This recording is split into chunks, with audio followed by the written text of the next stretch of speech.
But thank you.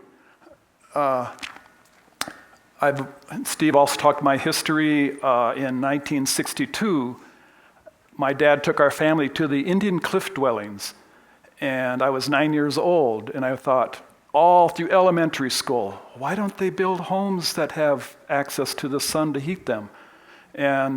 And then you had the Jetsons cartoon in 1962 start. You had Star Trek in 66. You had Space Odyssey 2001. And then with the Earth movement, it all came to a crashing end during the 70s. And I thought, I'm never going to see my solar heated home and all this high-tech science fiction stuff. And then, God bless President Carter, he started CRES, and I went, there is my dream house. And out in the lobby is a study that I did of those original 12 CRES solar passive heated homes from Boulder to Aurora, and you can look at the before and after pictures, what they looked like in 1981 and what they looked like last summer. 9 out of the 12 are defeated by uneducated owners, tree growth over all the south windows, very unfortunate. And then in the quickie history, so the budget was killed in 1981 for any further study of passive solar and public outreach. Their paperwork, all the employees were laid off. Their paperwork went to Canada. They called the research project R2000, is way in the future. And then Canada gave their research to Germany in the early 90s, and Germany called the project Passivhaus. As you can see here, a passive heated house is not the same meaning as a passive house. That's an actual building code, top-of-the-line building code for the world. And then so they figured out that R60 walls and R100, these extreme values, you don't even need a furnace anymore in climate zone 5. There's the house that was being built in 1981. This is, little black area here is a rock box that's 10 feet tall, 5 by 5, and the dump truck is going to come and fill that with 2-inch rounded river rock when the masons finish the box. What will happen is the hot air, they built a thermostat into the top of the roof, and it's when you get hot air from 3 floors of windows, hot air rises, it triggers that thermostat, it turns on a big squirrel cage in the basement, and it's sucking the hot air off the top of the house down a 14-inch diameter pipe to the basement and up through the rocks all day, and then I live off the heat of the rocks at night. And also notice that the house is facing south, same as the NREL Visitor Center. It's almost this identical shape. Louvers on the NREL windows shade the house from summer sun because the sun is up over Colorado. Architecturally here, this deck acts as the louver for the lower windows. There's a 2-foot overhang on the upper windows. Those 3 living room windows didn't have, so that I have seasonal screens. And a reminder that was just 3 days ago, kind of a cool picture of our snowstorm. I have references to everything I'm going to talk about, but number 1 is educate yourself. Another cool thing is an environmental monitor computer, external and internal window screens, motorized, solar tubes to light up dark areas of the house, PV panels, hot air panels, insulation tapes, the house wrap, make the house super tight. New windows in the last 5 years are amazing R values, better than your 2x4 wall of pink insulation. Then once you have a tight house, you'll need a fresh air machine, part of the code. Hot water recirculation, you can't run your water for more than a gallon before the hot water arrives. So you're not wasting cold water down the drain. And then comes the real fight I just finished 2 days ago. And because I didn't qualify for a retrofit to Passivhaus standards by a little bit of an air leak. So I had to remove the fireplace and the chimney. We'll get all that in detail. So the first thing is measure and learn. There's so many ways you can learn about your own house. Just go to the hardware store and get thermometers, lay them around the corners of the house, windows, corners of walls. You'll find where all the hot spots and cold spots are. You want to have extreme delta temperatures between inside and outside to see the obvious picture if you don't have an infrared camera. The infrared camera here is looking at a blank wall, but that's what it actually sees there, is the vertical 2x4s behind. You can have, this is 2 windows of mine in the living room. Lots of temperatures. There's a probe glued to there, 12 inches out, 6 inches out, 2 inches out, 12 inches, 6 inches, and I'm measuring where does the window actually have its good R value. The frames of good high-quality European windows are the weakest point, and the glass is the strongest point. That's kind of the opposite of your cheap windows that we're used to in this country, where the glass is the bad R value of R1 or R2. The center of this glass from Alpen is R13.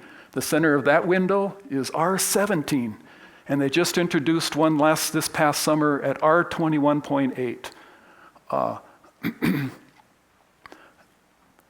And then we have blower door tests. They suck the air out of the house, and you can run around on a cold day and feel with your hand. Make a note. I feel cold air coming through this electrical outlet.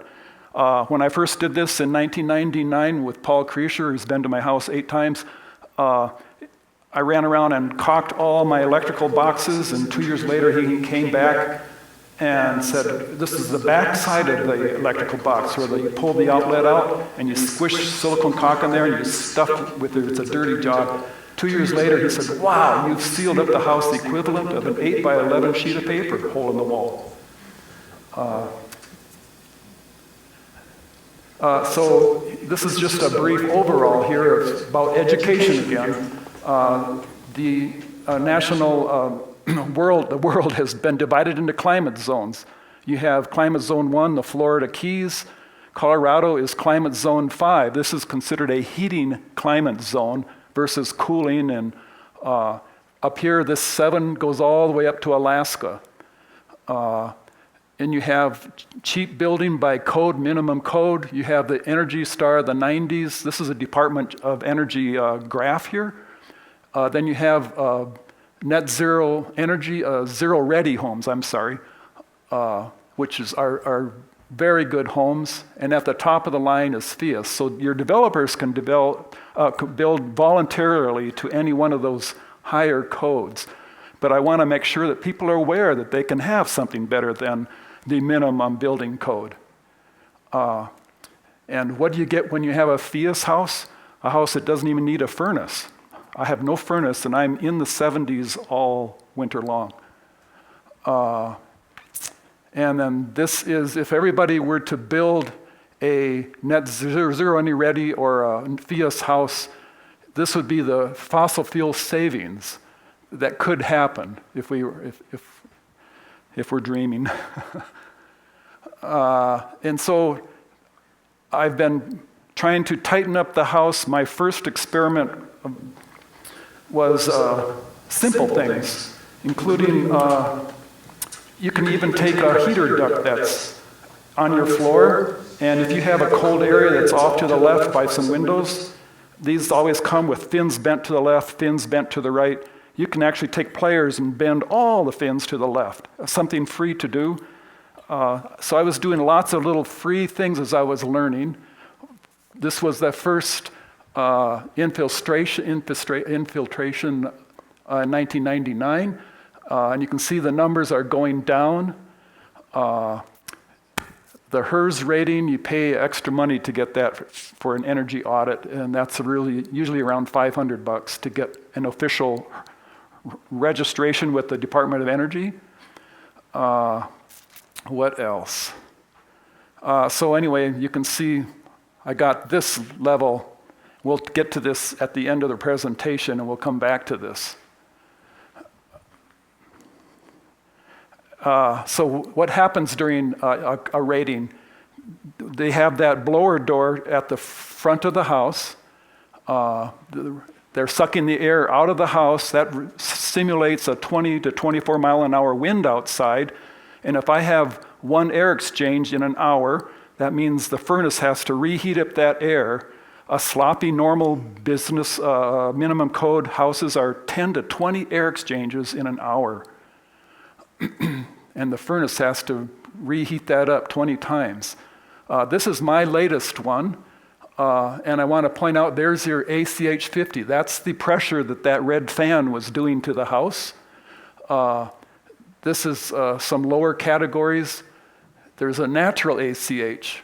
Natural means no fan on the house. This is how the house normally would be when there's no wind outside.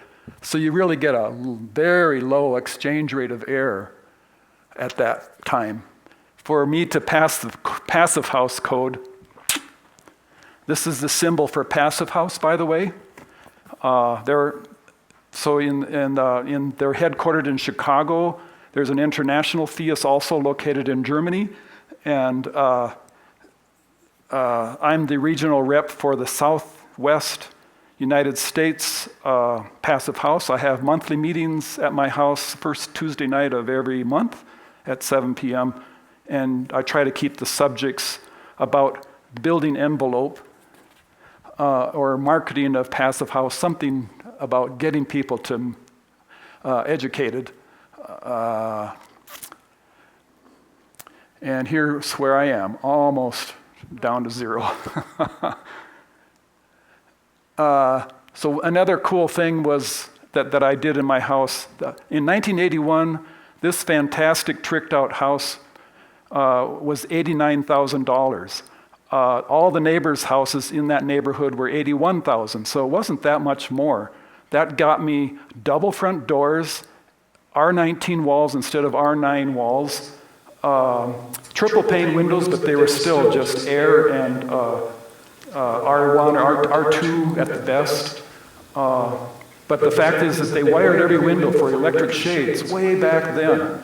That means I could lower and raise the shades with the clouds and the sun. And so I made that intelligent in 2004 with a program called homeseer.com. And each one of these graphs is a thermometer on the inside of the window.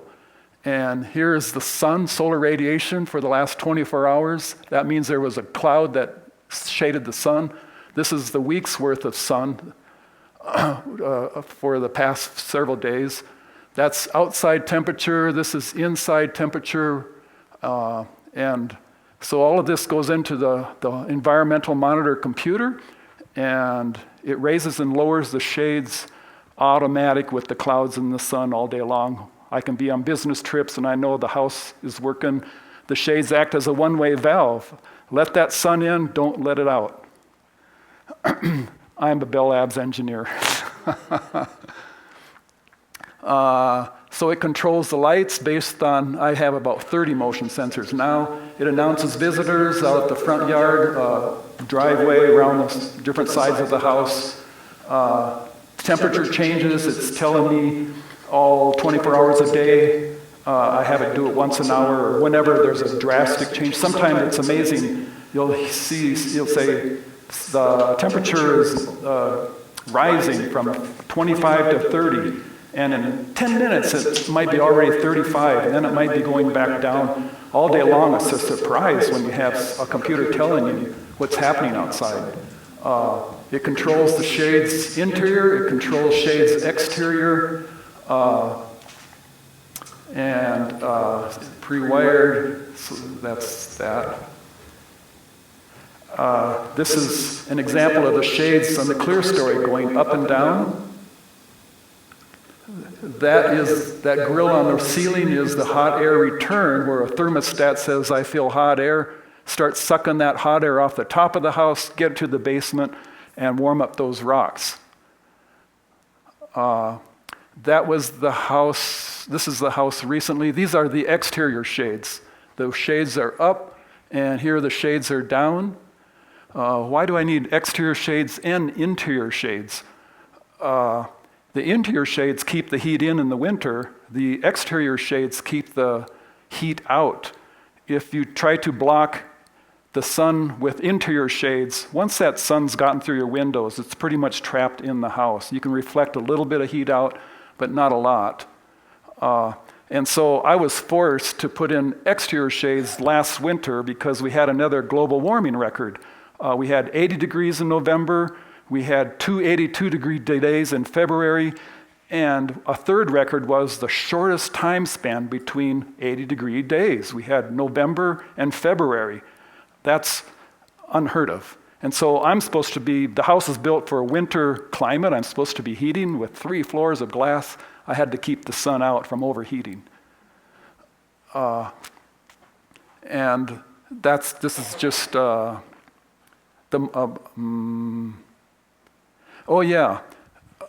most European houses have had external shades for 100 years. They used back, you can see they're made out of wicker, the homes that haven't been changed out, versus the modern windows that are crank or motorized. And they're built integrated right between the window frame and the bricks. They're totally integrated into the homes. If you don't have 2-foot overhangs for shading the summer sun, you can put up seasonal shades like this. These are just little clips that you turn 90 degrees and it releases off. You can stick it in a warehouse. That's another possibility. It's a cheap one instead of having the motorized shades. And you can still see out. Yeah, you can still see out. Good point. This is the view from inside looking out. And notice that these screens are not touching the house. That was a lesson learned. If the screens are screwed right up against the cedar framing of the windows, they're actually, the heat that does get through that screen is trapped in there, and it's still making all the glass warm, still coming in the house. And so you need to ventilate those screens and have little standoffs there. And that's what you mean by airflow gap? Yes, I wrote that? Oh, yes, Another cool improvement to the house is solar tubes. There's a few different brands, but you can, instead of having a skylight, which is usually cold and poorly insulated, these have basically 3 levels of glass. They catch the sun at the roof. You can come in at any angle around obstacles in the attic and get the light exactly where you want it. In this particular case, I had a dark bathroom, like a dungeon, just a fan. I put in the solar tube, but I noticed this little gap here. There's a hidden fan behind there. I still have my bathroom fan. And this is only the sun coming in, and it's so bright that it's almost canceling out the flash of the camera. And constantly people are saying, there's not a light bulb in there? No. PV panels. The public misconception, solar panels make a solar house. All they're doing is providing electricity for your TVs and things. They're not making a house comfortable. Just as a ballpark figure for those who are not initiated, I estimate a 5-kilowatt system knocks about $100 off your monthly bill. The latest study from NREL says the average Denver driver, if you get an electric car, needs a 3-kilowatt system to run that car for a month.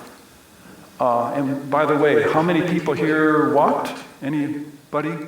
Anybody ride a bicycle or a motorized bike? Anybody how many with a hybrid car? Ooh, lots of hands. And how many with totally electric car? All right, 1, 2, 3, 4, 5. It's fun to see that number raised every year.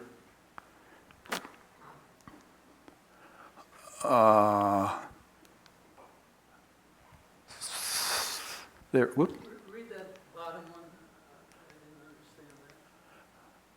understand that. PD system reduces. Oh, a PD system greatly reduces the HERS score of a house, but does not add comfort and air quality. So, yeah, the rating I get actually itemizes. Here's your rating before you put on a PV system. So my HERS rating is 32 without PV and a 3 with the PV at this point. Define the word HERS. And HERS stands for Home Energy Rating System. It's misinterpreted many times by folks.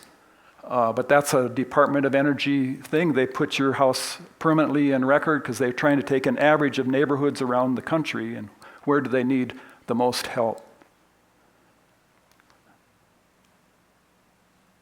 And here we're going to see in 2006, in 30 seconds, is all the panels going on my roof.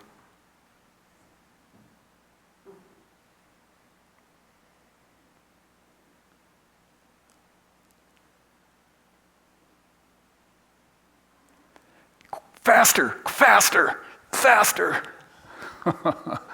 And then they're all going to wave here. One of them, anyway. And by the way, so what happens when you put PV on the roof? This is a graph of electricity and gas that I was using from 1999 up to 2015. In the 90s, your PCs, I was home officing. I'd moved back to Korea in 99, and back to the United States. And the Pentiums kept getting stronger and stronger, and I was home officing, dialing into all the phone companies, Verizon, teaching those engineers how to fix their mobile phone systems. And I had 4 phone lines in my house, so I was really eating up a lot of electricity. And the electricity kept climbing up due to my home computing. Finally, I put in and I was compact fluorescent since the 1990s. And notice the gas is going down because of my little improvements from the blower door tests, caulking all the electrical boxes, finding leaks in the house. And then those PV panels stuck me negative on the first day they were turned on in May of 2006. And notice even the red line is still trending down. How did that happen? That's when I started swapping out compact fluorescent lights with LED lights. So LEDs even made a difference. On the gas picture, the light line is the money paid, and the dark blue is the actual therms used. So the therms are heading down, and we're talking $20 here a month for my gas.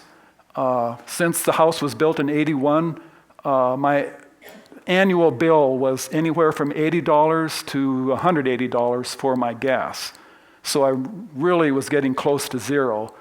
And my mind says, I've got to hit that net zero point where I have a flat line. It becomes a game. Once again, we have some basics of Mother Nature. In the wintertime, December, the sun is over Australia. It's really coming in our Colorado windows. You can see the sun is up high on these bricks. And in April and May, we still have snowstorms, but the sun's travel is almost to summer solstice on June 21st. So what happens when the sun is up here on June 21st? I'm not getting much more sun anymore. This shadow from these clear story windows has gone, after December 21st, is going down, down, down every day, and it's going to finally shut off and not make it into my house on May 5th. And from May 5th through the end of July, I have no sun coming in any of those windows. So this is all nicely shaded. The roof is doing all the breaking of the sun's heat. So if I have no sun coming in February, March, April, May, and it's still snowing in May, how do I stay warm? I found this is the next trick. Hot air panels. Hot air panels on the west side. So as the sun comes around at 12:30, 1 o'clock in the afternoon, it starts heating up these panels, and they kick in because the sun is still going to set in the west, even though it's summer or winter.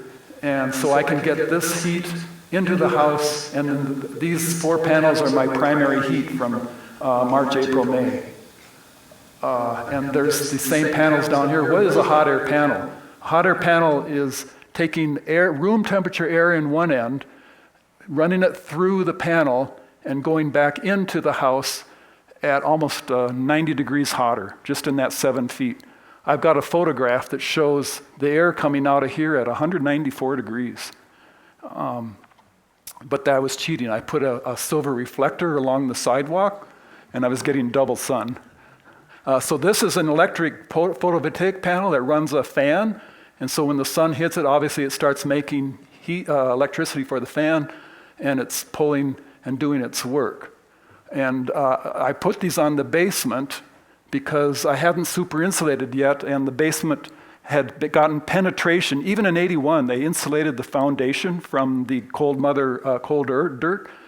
But by February, that cold has infiltrated through only 1.5 inches of polyiso. So not good enough on the basement foundation, not good enough on the house insulation. Here's an example of that. This would be the basement poured floor and the basement foundation here. And as the winter cold is coming in through the dirt and getting deeper and deeper, it starts to come in and get underneath the floor. So on a modern passive house, you have lots of foam that is wrapping the house on all sides of a basement floor. And the arrows here are pointing out the attraction of moisture. When you have a Coca-Cola bottle on a warm summer day and it's cold is going to attract water, so anything cold, you're going to attract your shower, your body humidity, anything humidity is attracted to cold. And year after year of that on a house is going to start deteriorating the house with mold or, basically it's going to start molding. And we'll see witness to that even on my own house. So that's the term here is thermal bridging. And especially at air leaks. Air leaks mean you really have some cold that's penetrating into the house. That's going to attract moisture. So one attempt that you can do to make your house tighter is to do dense packed cellulose. And your house was probably built with 2x4 or 2x6 walls with pink insulation. The dense pack is 5 pounds per square inch of forced in cellulose. And they'll run this hose up to the top of a 2x4 cavity. They'll hit the hose to the corners. That machine is much bigger than what you can rent at Home Depot or Lowe's. And when they feel the back pressure, they know they've got that shredded newspaper stuffed tight. And then they pull the hose out a few inches. They keep running it, and finally they have the hose all the way pulled out, and then they'll push the hose down here, and they'll fill it from bottom to top. And then finally you have it so stuffed that the hose comes out. And now I have tightened up the corners down here between 2x4s where pink insulation probably never even touched. And this is a way to not only insulate better where you have gaps in poorly installed pink insulation, but you also have a tighter house. And so after I had that done, I had a home energy rating once again, and I reduced it a few more points. Did I get there? Yeah, I went from 27 to 23 as a result of insulating all the walls. Not good enough. My walls were 4-inch, but they came with polyiso, 1.5-inch polyiso, and in 1981 they had to import that from Australia. Yeah, and even the foundation had the original polyiso here. God bless Steve Stevens. He was showing me how he dug down on his own house here in Golden to put in foam to insulate his basement foundation. And a friend of mine and I dug, and we did the same thing. I ended up with 8 inches of polyiso. First I did about 4 inches, and then I doubled it because of studying it with thermometers inside the house. So doing it myself, you have to dig 12 feet basically with a post hole digger to get in an 8-foot sheet of polyiso. And that was 8 feet per day. Lots of labor. So I learned my lesson, but the result was so fantastic. The basement foundation, when remember that drawing that showed the blue penetrating into the house? So the foam has stopped that, and it's moved some of that cold away distance-wise. Before this, with 1 inch of foam in February, the cement was wanting to be down in the high 40s on an inside thermometer test. After that, it was wanting to stay in the low 60s. So that's impressive. So impressive, I've got to do the rest of the house. So I hired a crew, R&R Concrete, and they are willing to do anything. I taught them about what I did. I said, use your great stuff, glue this stuff, fill all the gaps, backfill. You can see that they propped up the foam. So they chopped the good sidewalk out. They dug the hole, stuck in the foam, backfilled, and they were done in a day on the whole rest of the house for about $800. Going, whoa! So bless their souls. I was impressed.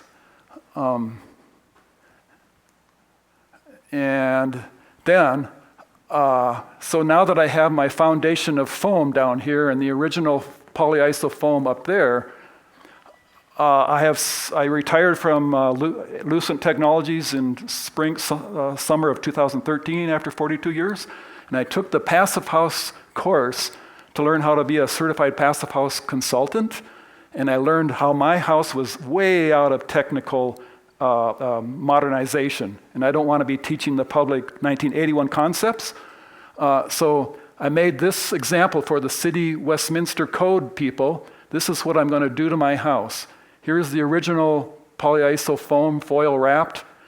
I'm going to add the latest technology Alpine windows. I'm going to add foam with OSB board, and I'm going to nail the siding back on. I'm going to take the siding off, put the foam on, put that back on. Well, once you start taking the siding off, and that was a scary thing, look at all these corner gaps of sloppy workmanship where the air was just going into the house. Here's no taping of the old aluminum window, triple pane, but aluminum. And this aluminum was getting, minus 18, minus 20 degrees, collecting moisture for like a Coke bottle effect. The moisture attracts dust, and then it freezes, thaws for 36 years, and you have mud, actual mud, sticking in behind the siding.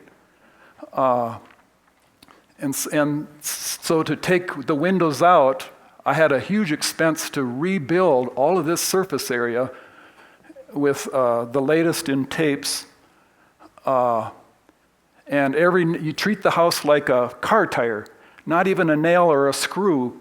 You want the house as tight as a car tire. So every nail hole was plugged.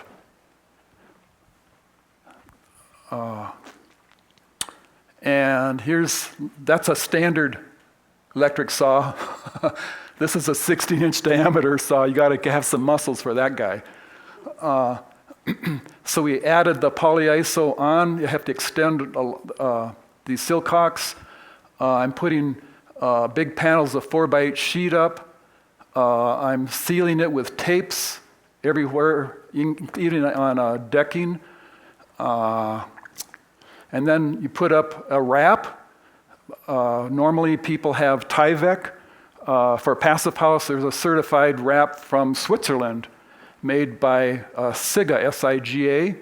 So I have SIGA wraps and SIGA tapes, and all of these are made to pass moisture out, let the house evaporate, but don't let air pass and don't let water pass. It's out down at the molecular level. Let's see, we'll continue on. So here's the house under construction. This is new polyiso foam boards. While the siding is off, you might as well paint it on the ground. After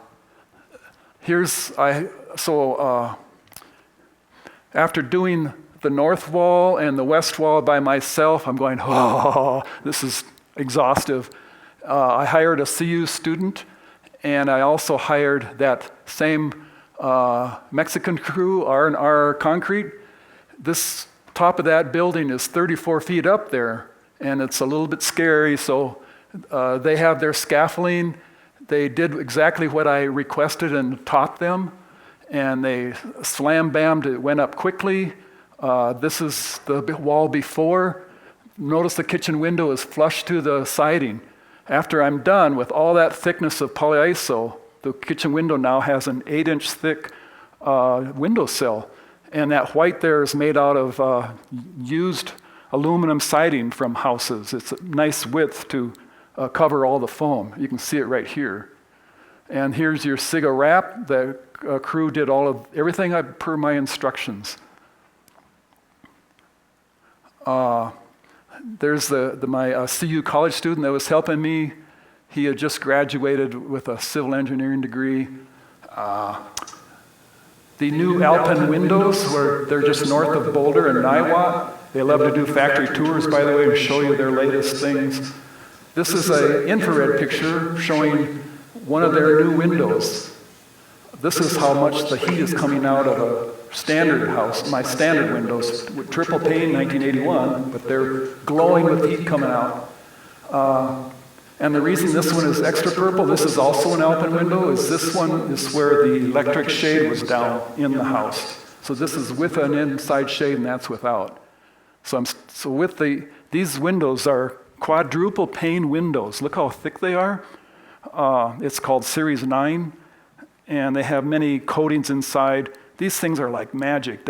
Even on a snowy day when it's cloudy, these things are warmer on the glass here than it is in the house. They're still sucking in sun.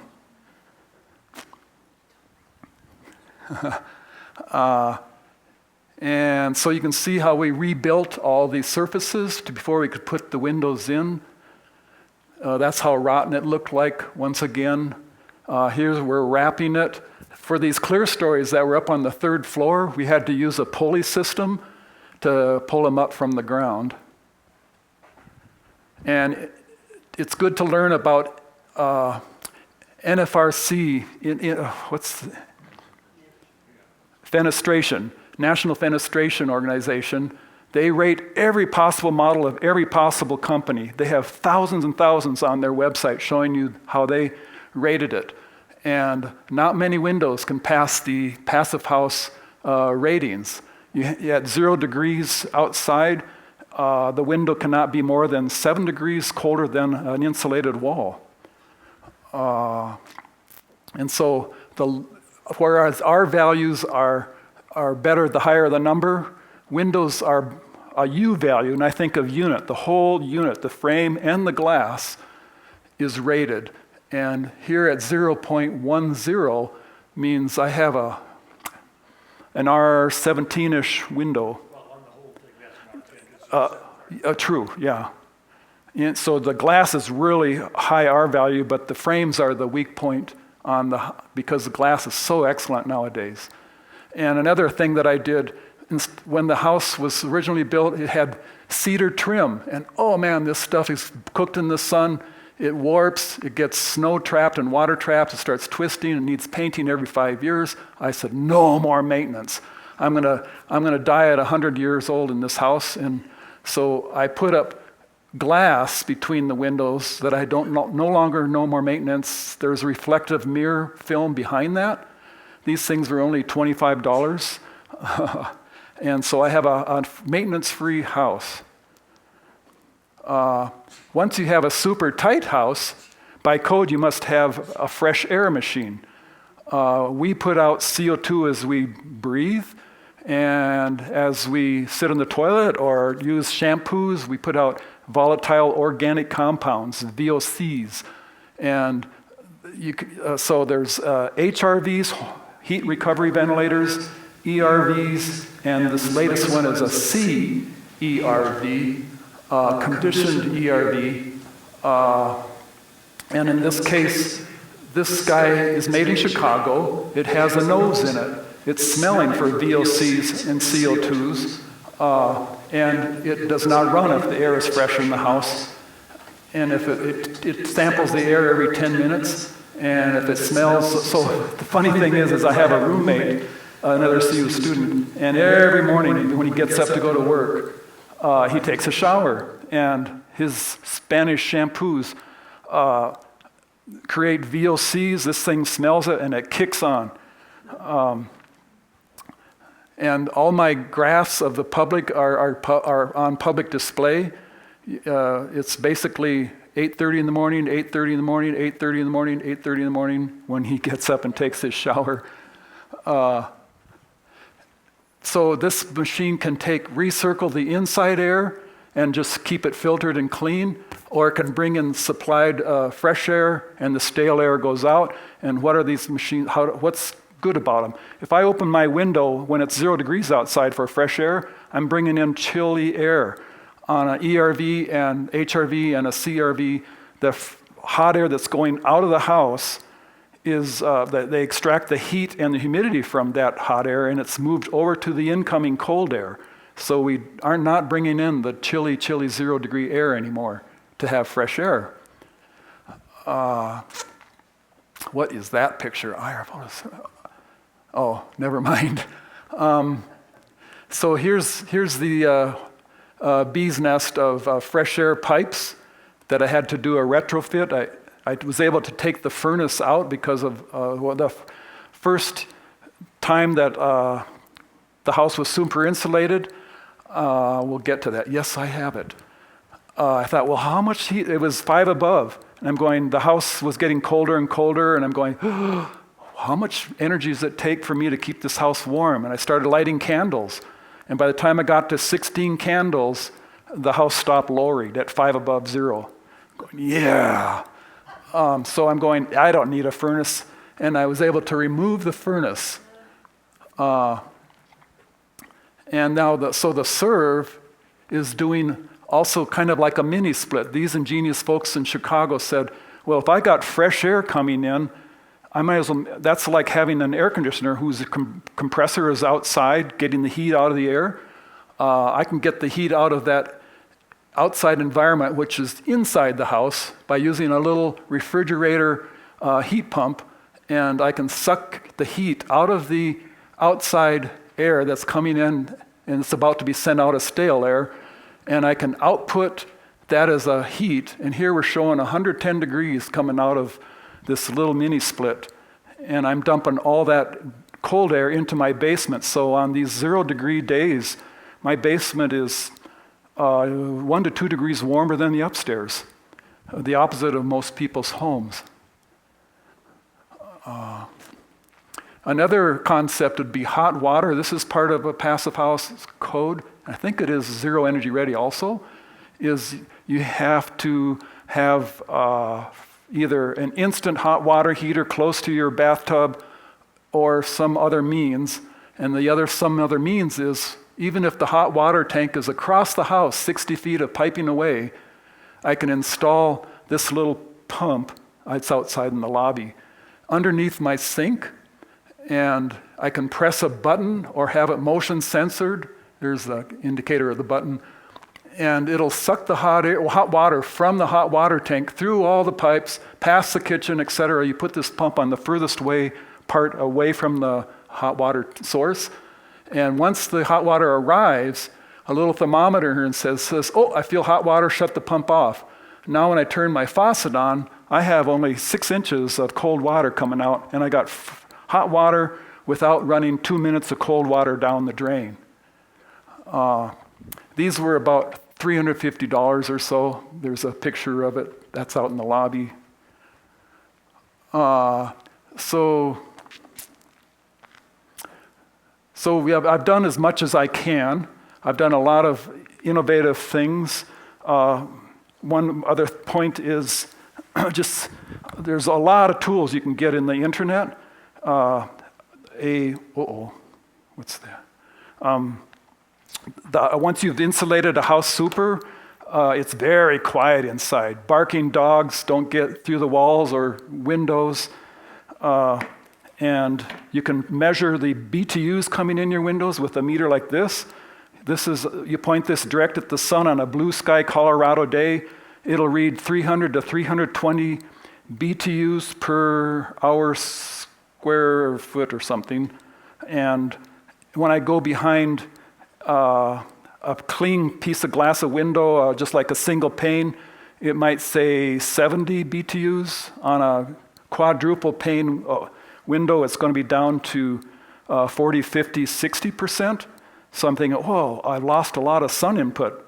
But think about this, in the winter time, how many hours do I actually have of sun? Almost 3/4 of the day is in the nighttime mode. So the insulation value of good windows is really important. But you can measure all that stuff actively. This is about $150. And so anyway, year after year, I'm doing testing. There's the natural exchanges from a 0.5 all the way down to 0.0 after all of that effort I just did, wrapping the house. And the actual CFM going out the fan was this. Think of bathroom fans, they're about 100 to 150 CFM. So I got to get down to 0.9 for passing a Passivhaus criteria. What do I do next? Remember I pulled the furnace out. That's what the hole looked like. This is the hole covered up.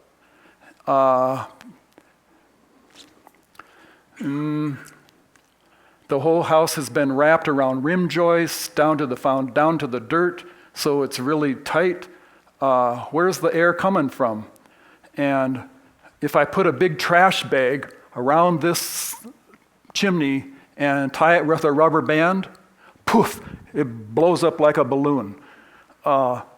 And so got to remove the fireplace. It's just a waste of money, and I've never used the fireplace since the house was built because it's always too warm of a house anyway, usually.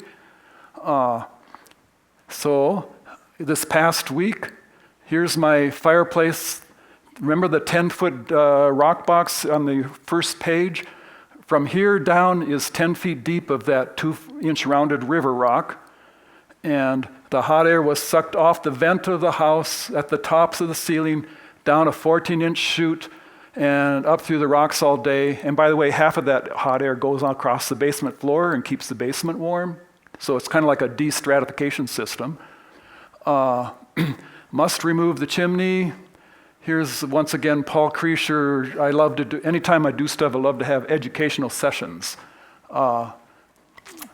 And that's his number for reference. And so I go, okay, here comes that crew again that did the past improvements. They do so fast a job. So they start tearing the bricks off. And this is just a Tuesday of last week. The bricks are stripped down to the floor. Here's the old chimney from the fireplace. They remove all that wood. Here's the fireplace out in the front yard. And voila! I get to see, for the first time I built the house, for 37 years I have not seen the top of the rock since the dump truck left. I go, oh, got to take a picture of this historic event. And so this is the new subflooring that they're about to lay down on top. These are the new vents for letting the heat come out of the rocks. And that's the cinder block box of down to the 11 feet down to the basement floor. Just as that same crew was putting the polyiso on with the scaffolding, remember, and the blue wrap outside, they're stuffing polyiso into the rafters where the chimney was. And then the sheetrock goes up. Celebration, the chimney is plugged. And then so the rocks that were on the chimney were on the front of the rock box. They're 2 pallets of new brick that matches the old is now on the rear side of the rock box. So I'm gaining brand new floor space where this fireplace used to be. And once again about education, even while I had construction going on in the house, a tour came through the house. This is the butterfly pavilion from Westminster. And so they enjoyed watching the workers at work. You're welcome to come by any time. And by the time the workers were putting in the new bricks, the scaffolding was very complex, handing bricks up, handing water and mortar up by buckets. And so here's what it looks like. There's the new hole for return of hot air to the basement floor. That's what it used to look like. Here's a nighttime picture with the floodlights, and then I have a dedicated picture light. And this is a far east wall, and here's the matching brick where the fireplace used to be there. Looks really nice. And they were done in a week. Wow. It was dusty. Yeah, it's not for the faint of heart. So that's the end of the envelope presentation. What's next? Electric vehicles, landscaping xeriscape. I would love to polyiso the roof. That's the weakest point of my house now, is my roof. The walls are R55 and the roof is R39 from just 2x10 rafters. Notice this car going up and down. That's Steve Stevens' Tesla. It can automatically raise and lower. If it knows there's a bump coming up, it raises up automatically based on GPS signals. While I had the house super insulated, I had an electrician run a 40 amp 240 circuit into the garage. And that's the wrap-up. So all of this was inspired by the original SERI 40-year-old anniversary last summer. This was the headlines in the Denver Post and Rocky Mountain News in 1981. In March, they had a tour from Boulder, house 1, 2, 3, 4, 5, 6. My house was number 6 right here. And this is the second part of that map down in Aurora. And you're always, again, welcome to come and tour the house. Whole buses have come to the house. And I believe that's the finish. Yep. So thank you very much.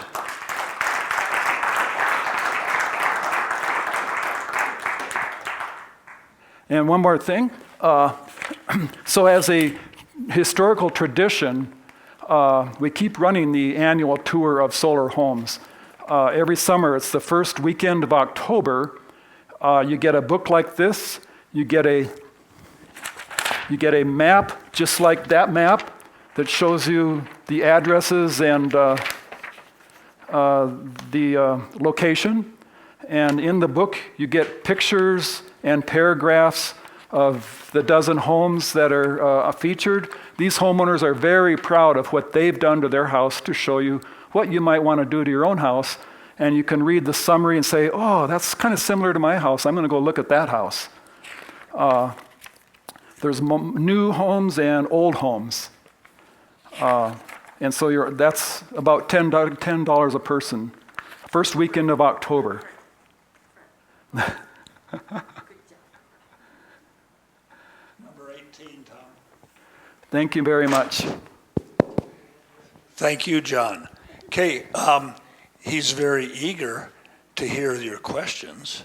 And so Don and I will both be available with mics and we'll walk them to you. So who's going to be the first one? John, a very nice talk. Thank you. Impressed. Tell us more about the education you got through the Passivhaus program. Oh. You have to go to Germany to do it. So there are a few times a year there's educational courses, and they hold them in different cities, right, Marianne?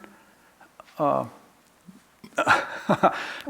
so there's, and you'd get a month of book learning and webinar, and then the final week you have to travel to an actual live class with a teacher, which is held in different cities every year. And there you can pay for the basic course, or if you pay a little extra, you take the final test. And the final test is a question test in the classroom, and then you have to take home a project and draw your own house and retrofit it. How would you make this house qualify for Passivhaus? And basically, in a summary, is wrap the dang thing in polyiso foam. Can you compare the U.S. to Germany? So Germany is basically 1 climate zone, number 5, I believe, whereas the United States is 7 climate zones. So there's been a lot of adaptation between the American program and the international Passivhaus program. And all of this came from the same roots, same professors, I don't know their names, but the programs that Germany created are written in centigrade and in meters. So all of that had to be adapted into feet and Fahrenheit on the software. And the architects can see their mistakes with these programs before they build a house. That's the main advantage. Does that answer the question? How active are you now as a consultant? So I don't officially consult. I don't ask for money, but I did buy my own infrared camera that I'm willing to loan out to people. It's loaned out to people all winter long this year. So you don't have to, before you pay for an audit, you can ask me for the camera for a couple weeks and see where your house is cold and maybe fix a few things up before you add an energy audit. There are a number of certified consultants in Colorado if anybody wants that. Yeah, good point, yeah.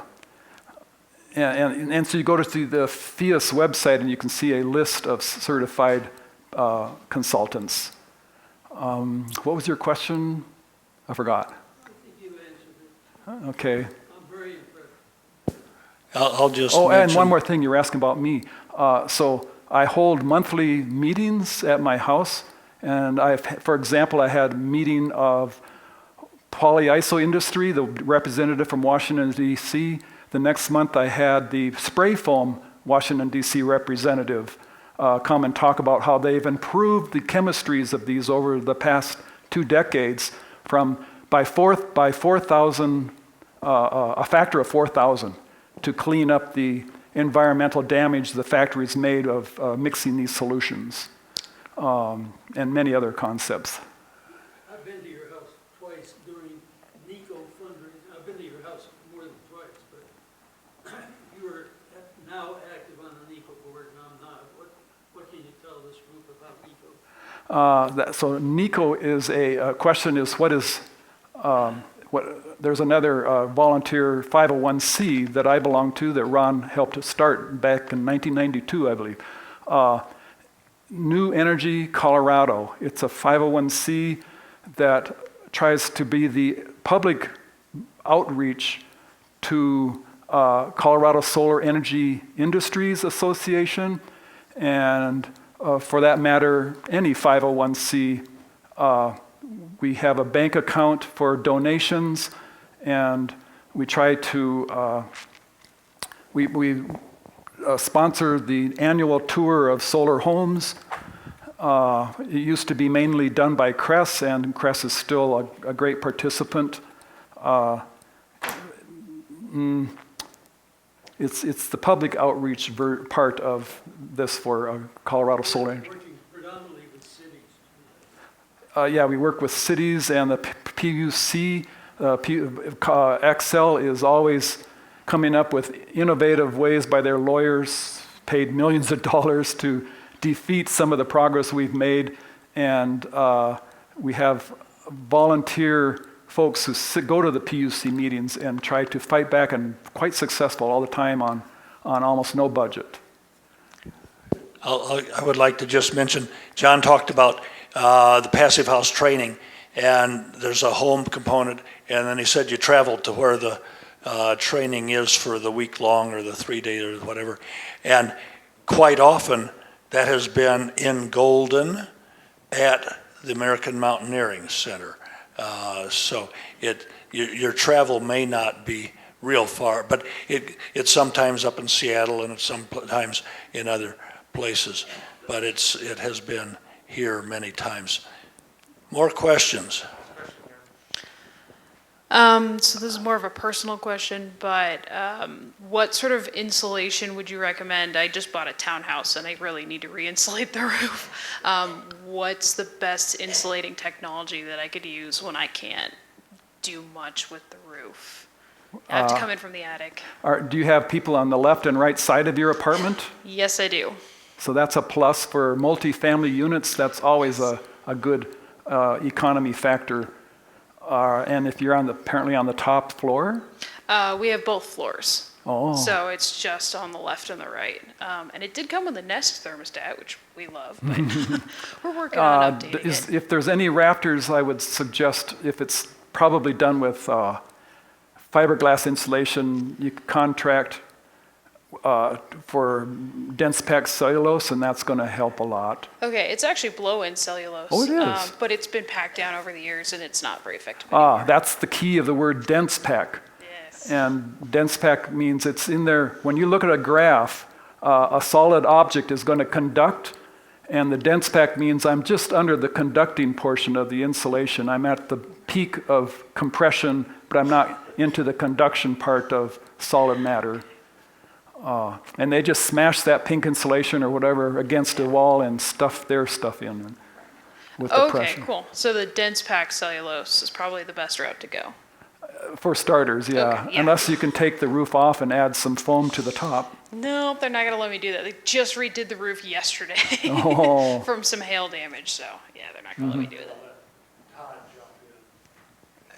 There's a minor difference between dense pack and just blown in. So what I would do is just go deeper into get more of it. So you mentioned Paul Krasher's company does some of that work as well, but they'll build a dam around your attic access. So it's basically a 3/4 inch plywood box that builds it up so that when they do fill it up, they can go deep and it doesn't fall in when you open it. So we need to make it taller because we've been up in there and we were running cable Cat 5 cable. Yeah. Yeah, so Yeah, we just need more insulation. just deeper. Yep, once you want to get all the infrastructure of Cat 6 wires, electrical wires, whatever, done before you insulate. And speaking with Todd Collins, he is a supplier of Passivhaus certified parts, windows and all that wrap I talked about in the tapes that he imports from Europe. He's based in Golden and has quite a nice business going. We also have a townhouse, and we did our 50 with blown-in insulation. It wasn't very expensive. Your 15th? Our 50. Oh, our 50, not 50 times. No. That would be a very Nice. tall pile of insulation. My question is, I have two questions. One is, do you feel that the solar tubes are well enough insulated to stand up to everything else that you're doing, or do you think that's a potential hole? And second, what do you recommend for external shades on west-facing windows? For the solar tubes, they will install them, or you can install them yourself. However, the personal tender loving care is the homeowner gets up there in the attic and caulks all of that. I caulked it from the attic side and I caulked it from the inside, and it hasn't, when it comes to the blower door test, it's not causing any issues. And it's small enough, it's not bringing in gobs of conduction of cold temperatures in the winter. But it's kind of a well inside of all of the insulation up there, right? Actually, in the attic, I insulated the whole pipes from the ceiling up to the shingles with about R13 wrap or so. Add something. There are sun tunnels and solar tubes, two different brands. There's usually a 10-inch, a 14-inch, and a 22-inch diameter. Sun tunnels are by Velux, which is the #1 skylight and sun tunnel manufacturer in the world. It's a Danish company with a U.S. factory. The solar tubes are by an American company. I personally always recommend the Danish company, although they're made in the U.S., Velux sun tunnels. Solar tube, I have seen hailstorms do more damage to them.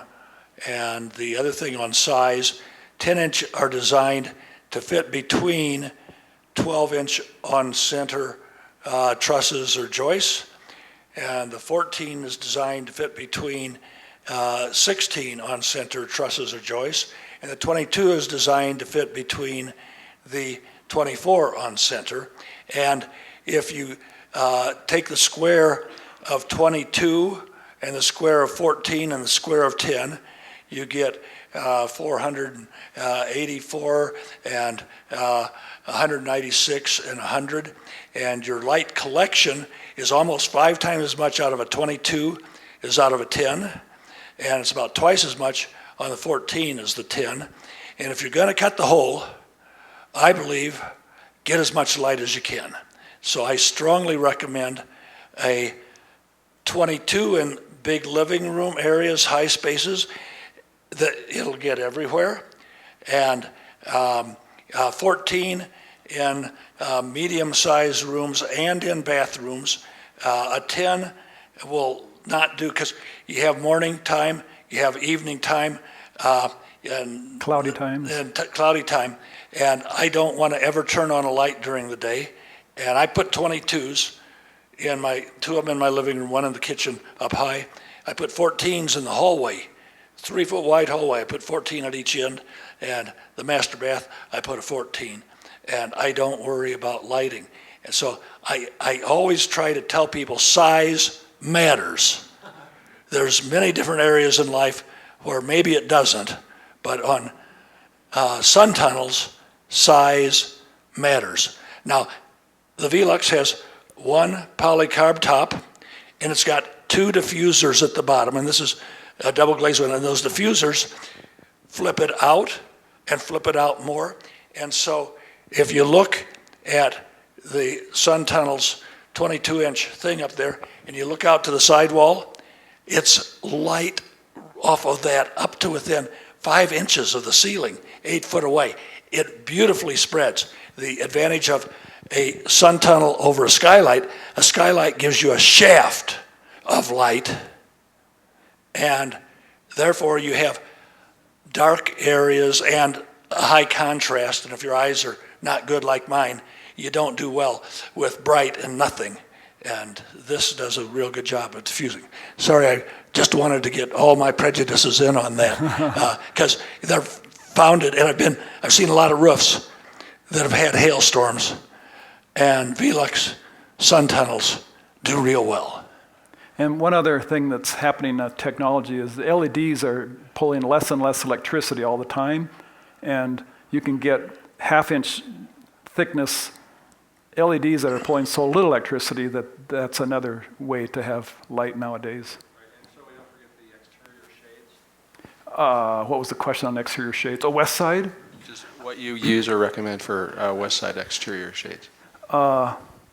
Before we even get to exterior shades, Alpen's latest series window is the Series 10, and with this light meter, and it's showing 300 BTUs coming in directly to the sun. I put this same meter behind my Series 9, which are high solar heat gain, and it's showing 40, 50 value, and I put it behind the R10, which is made for west and east walls, and I'm getting 2 BTUs from what was outside 300 through this thing. So if you wanted to just not have active shades, you could actually put in the latest technology windows that are made for west and east walls. It's a really low solar heat gain, Yeah. where the high solar heat gain in the south allows a lot of sun in. Yeah, you customize the technology to the wall you're on. That said, though, at Costco you see sunsetter awnings over porches. And that same company builds electric shades that are vertical up and down, and they prevent them from blowing in the wind because left and right side have a cable that it has a ring down, and it rides that cable so the wind can't blow it out. Regardless of that, it still comes with a wind anemometer, and if it measures wind that's too strong, like 13 miles an hour and up, it'll retract it automatically. So you can, and these are much cheaper than the awnings, sunsetter awnings over your patio. So a 12-foot wide to cover several windows. You can buy a 12-foot wide shade that comes down on the cables for, I think it was $700 or $800. Oh, so it's much cheaper. If there is another question, okay? I have an older house. My older house blesses me with 2 older chimneys, fireplaces, and I don't believe that I would permanently remove them or stuff them or concrete them. I may use them once in a while just because they're there and I won't be in the house forever. And you're using them for ambience? Or What? are you using them for ambience or heat? I'm using them because they came with the house. Uh-huh. They were built like that in the 60s. The houses were built like that. And they're, of course, useless, and they're a big drain. I'm thinking of a couple of things. One of them is I've never been able to find a positive gain heat situation with wood, using wood. I once had one which was called a heatolator. It was a brand and had a blower, and the heat went into the house and it was actually okay. I'm wondering if you've ever heard of anything that makes it better than what it is, and if not, I think that I'm going to temporarily close them up somehow, and I don't know how. So do you have any ideas on that? Yeah, so we'll start with your heatolator history. My house was built with a heatolator fireplace in '81, and they ran a fresh cold air pipe from the outside under the kitchen floor to this fireplace. And for 30 years, I walked across the kitchen floor and I feel this cold spot on my bare feet. So that's all. Go ahead. The problem with the heatolators is you have to have electricity. Yeah. So if you lose your electricity, you're back in the same boat. You don't have Yeah. any heat. So in my quest to find homes every year for the solar tour, I ran across one of the best potbelly stoves I've ever seen. It's made by a Danish company called Morso, M-O-R-S-O. And if you go to the Morso website, you'll see many, many varieties of fireplaces, wood burning, pellet burning. And they need a fresh air source from outside, but they run that hot air of the fire through a second skin, and they try to pull as much heat out of the fire before it goes up the flue. They're very architecturally gorgeous to look at. You see the fire for ambience, M-O-R-S-O. And I want to add, number 18, I want to add just a comment. I took a fireplace out of my house in 2007 because when you burned, the spot in front of the fireplace got warmer. The whole rest of the house got colder because everything went up the stack.